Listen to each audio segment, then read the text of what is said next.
नमस्कार दोस्तों, आप सभी का फिर से स्वागत है हिमालयन एप्पल टेल्स में। आज हम एक और अपने ब्लॉक में आए हैं। यहाँ पे भी मेरी सारी की सारे आप देखेंगे कि लगभग 2-3 साल के हैं। नई प्लांटेशन है। ये ट्रेडिशनल ऑर्चर्ड है जिसके पेड़ अब जो हैं सूख चुके हैं, इसीलिए अब इसे भी हम रीप्लांटेशन साइट की तरह तैयार करेंगे। इसमें 2-3 साल पहले मैंने कुछ पलम के पेड़ अपनी बाउंड्री पे लगाना शुरू किए थे, जिनमें आज पहली बार लगभग 3 साल बाद फर्स्ट सैंपलिंग आई है। आपको मैं दिखाना चाहूंगा। लगभग इतने मेरे ये पेड़ 3 साल में तैयार हुए हैं और इनमें फर्स्ट सैंपलिंग आई है। ये एक ब्लैक एम्बर का पेड़ है। ब्लैक एम्बर इस पलम की वैरायटी का नाम है। साइज, कलर और ये सब हार्वेस्ट के लिए तैयार है, जिसे आज ही हम हार्वेस्ट करेंगे। इसमें सिंपली हम इसे धीरे से प्लग करते हैं। प्लग करके इसे हम स्टोर में ले जाते हैं। स्टोर में क्रेटो के थ्रू इनकी एक ढेरी बनाई जाती है। ढेरी बनाने के बाद पैकर्स जो है इन्हें ग्रेड करते हैं और पेटी में इसे पैक करते हैं। जो हमारी पैकिंग है वो अलग अलग वजन के हिसाब से मिलती है हमें, जैसे कि 2 केजी की भी होती है, 4 केजी भी होती है, और दोनों ही हम आज आपको कवर करके दिखाएंगे।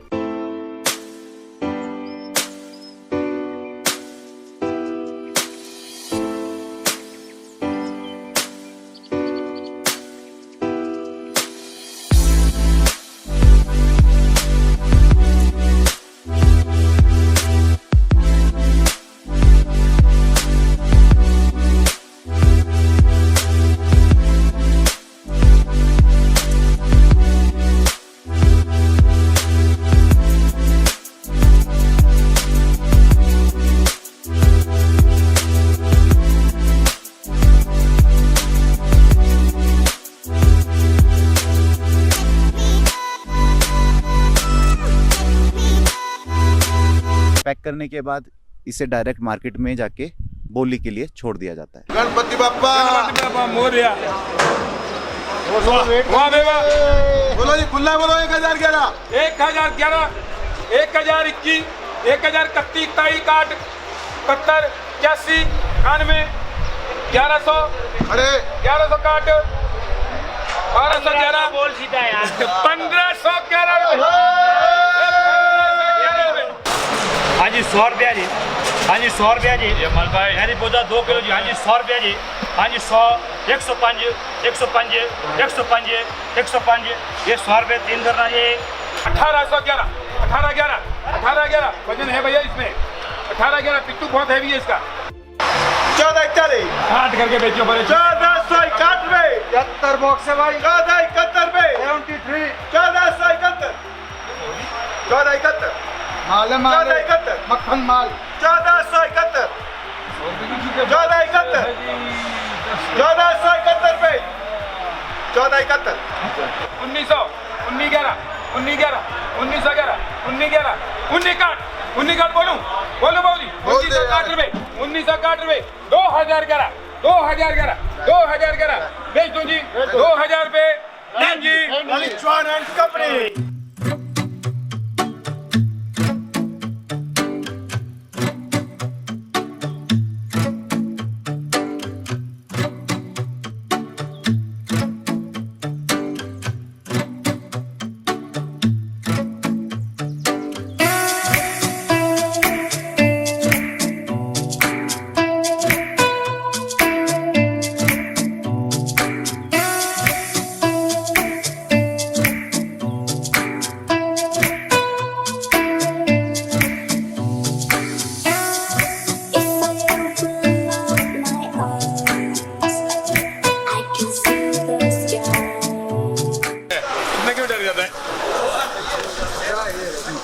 हाँ जी चलो जी।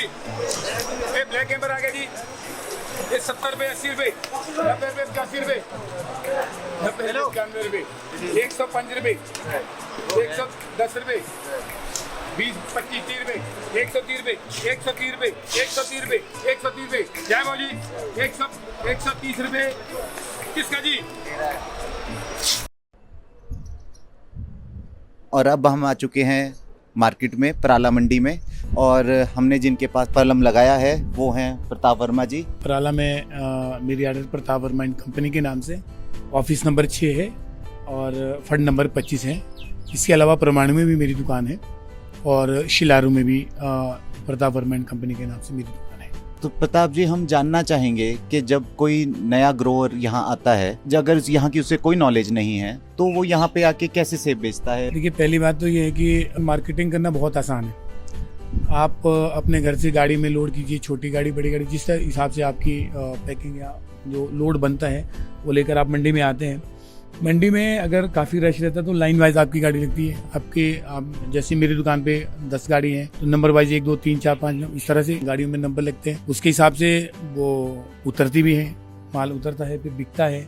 ज़्यादा रश होता तो पहले बेच देते हैं, फिर उसके बाद उतारी जाती है। आपको कितना समय हो चुका है यहाँ पर आप एज अ आड़ती? देखिए, जहाँ तक इस काम की बात करें तो मैं 2011 से ये काम कर रहा हूँ। 2013 से 19 तक परमाणु में काम किया। उसके बाद कोविड के टाइम में हम पराला मंडी आए, हमें टेम्परेरी लाइसेंस यहाँ पर मिले और फिर यहाँ से जाने का मन नहीं हुआ, तो यहाँ काम अच्छा चल पड़ा।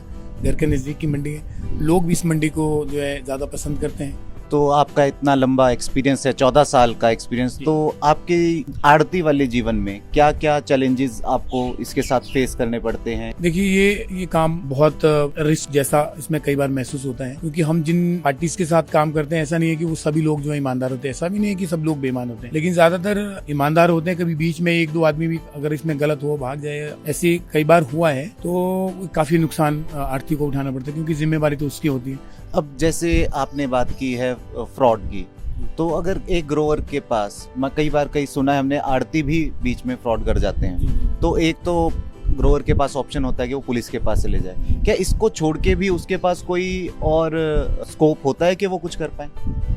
देखिए, उसके लिए आपके पास एपीएमसी है, आप एपीएमसी में कंप्लेन कर सकते हैं, एफआईआर कर सकते हैं।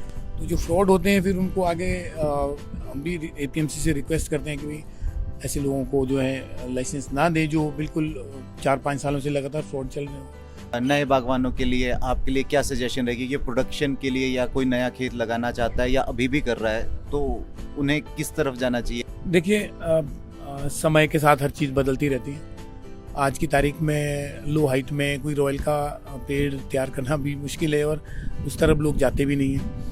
तो जहाँ तक मैं अपना पर्सनल एक्सपीरियंस बता रहा हूँ, तो स्पर वैरायटी से भी लोग हटकर थोड़ा गाला की तरफ ज़्यादा जा रहे हैं, ग्रीन एप्पल की तरफ ज़्यादा जा रहे हैं। लो हाइट में तो ये सब ठीक है, और जहाँ पानी की सुविधाएं मीडियम बेल्ट में, वहाँ पर भी ये गाला और बहुत सारी वेराइटीज़। अब वो तो मैं कह नहीं सकता कि क्या क्या, लेकिन गाला और ग्रीन एप्पल की तरफ ज़्यादा लोग जो है को जाना चाहिए। नया युवा आड़ती बनना चाहता है तो उसे कैसे शुरुआत करनी चाहिए, किन गलतियों से बचना चाहिए और किस तरफ लगा रहना चाहिए?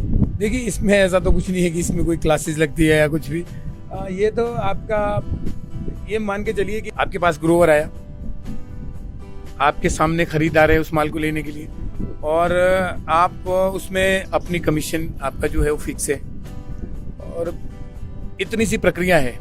आपने ग्रोवर को भी सेटिस्फाई करना है और अपने खरीदार को भी सेटिस्फाई रखना है। आप में एक बीच में जो एक आपका मीडियोकर का रोल जो होता है वो आपने निभाना है। इसके बाद हम थोड़ा सा बात करना चाहेंगे पेमेंट मेथड पर। जब हमारा एक बार सेब बिक गया तो उसके बाद हम कितने समय में अपनी पेमेंट एक्सपेक्ट कर सकते हैं और किस किस मोड में हमें मिलती है? जहाँ तक इस मंडी की बात है, यहाँ पर ज़्यादातर हमारा और ग्रोवर का जो है चोली दामन का साथ रहता है। तो इसमें वैसे तो हम नगद भी पेमेंट देते हैं, लेकिन फिर जैसे मैंने आपको बताया कि चोली दामन के साथ होता है, तो हमें भी ग्रोवर थोड़ा कोऑपरेट करते हैं, कुछ दिन रुक सकते हैं, लेकिन अगर ग्रोवर चाहे तो हमसे सेम डे अपना पेमेंट का चेक लेके जा सकता है। और दोस्तों, अब हम पहुंच चुके हैं अपने फाइनल स्टेज पे, जो कि है पेमेंट मोड। और मुझे ये बताते हुए काफ़ी खुशी हो रही है कि मेरे पहले सैंपल की पहली पेमेंट मुझे मिल चुकी है। और मैं आप सबको बस यही कहना चाहूँगा कि कर्म करो, फल की इच्छा मत करो। फल का स्वाद आपको ज़रूर खुद ही मिल जाएगा जब आप पेड़ बोओगे। इसके बाद मैं धन्यवाद करना चाहूँगा अपने सभी सपोर्टर्स को जिन्होंने वीडियो बनाने में मेरी मदद की, और जो सब आप लोग मुझे देख रहे हैं। और मेरी अब आप सबसे रिक्वेस्ट है कि आप सभी जितना हो सके इस वीडियो को शेयर करें। Thank you. मिलते हैं आपसे अगले एपिसोड पे।